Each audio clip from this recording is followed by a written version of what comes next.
আসসালামু আলাইকুম বন্ধুরা, কেমন আছেন সবাই? আশা করি সবাই ভালো আছেন। তো আমাকে এক ভাই কমেন্ট করছে যে ভাই আপনি তো ঢাকা শহর গেছেন, তো ঢাকা শহর দেখার মতো তো কিছুই নেই। তো সেইবার জন্য আমি এই ভিডিওটা করেছি। তো ভাই যদি এই ভিডিওটা দেখে থাকেন তাহলে অবশ্যই কমেন্টে জানাবেন যে ভাই আমি আপনার ভিডিওটা দেখেছি। তো ভাই ঢাকা শহর মূলত যদি আপনি ঘোরার জন্য আসেন তাহলে আপনার কাছে ঢাকা শহর অবশ্যই ভালো লাগবে।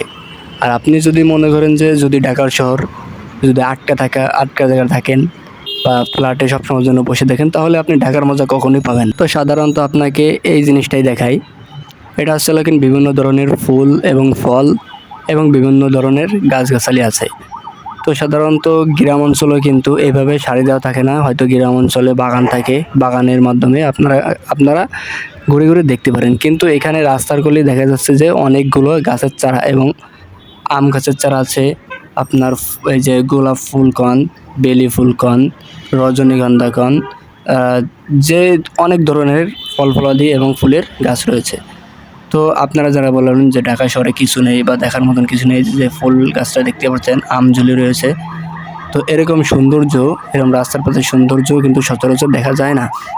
এটা আমাদের আমি এই জায়গার লোকেশনটা বলে দিচ্ছি। এটা হচ্ছে লেখেন যে ধানমন্ডি ৭, বাজারটার নাম হচ্ছে লেখেন যে কলাবাগান, ঠিক আছে? এখানে আপনারা আসলে বিভিন্ন ধরনের ফলের গাছ, ফুলের গাছ এবং বিভিন্ন ধরনের গাছ আপনারা পেয়ে যাবেন। এখানে সংরক্ষণ করতে পারবেন, এখানে লোকজন আছে, আপনারা যেটা পছন্দ হয় আপনি সেটাই নিতে পারবেন, কোনো সমস্যা নেই।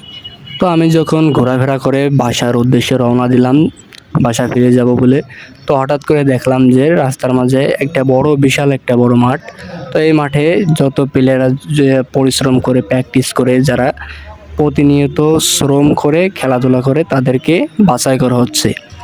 তো এখান থেকে সবচেয়ে সেরা প্লেয়ারটাকে বাছাই করে নিয়ে যাওয়া হবে, যার পারফরমেন্স এবং সব দিক থেকে ভালো পাবে এবং তারা নিয়ে যাবে। এখানে যে কমিটি ভাইরা রয়েছে তাদের কাছে আমি জিজ্ঞাসাবাদ করে জানতে পারলাম যে এখানে তারা সকাল 6টা থেকে এই যে এখন বাজে আসছে আপনার 3টা, দুপুর 3টা বাজে। তো তারা এই সকাল ভোর থেকে 3টা পর্যন্ত একাধারে এখানে বসা, তারা মাঠে খাওয়া এবং গোসলও নাই। ভাই সত্যি কথা, এদের যে পরিশ্রম এটা দেখলেও নিজের ভিতরে একটা কষ্ট লাগে, যারা কত পরিশ্রম করে যে সকাল 6টা থেকে দুপুর 3টা পর্যন্ত এক ক্রিকেটের প্রতি যে এদের কত ভালোবাসা দেখলে বোঝা যায়।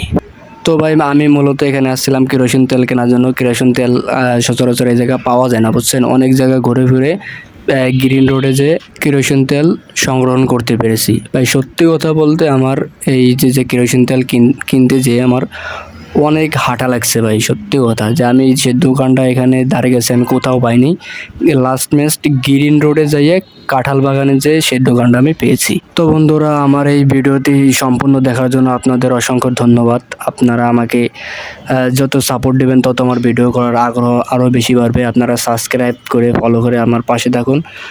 ইনশাল্লাহ আপনাদের এর থেকে ভালো ভালো ভিডিও দেওয়ার চেষ্টা করব। আল্লাহ হাফেজ।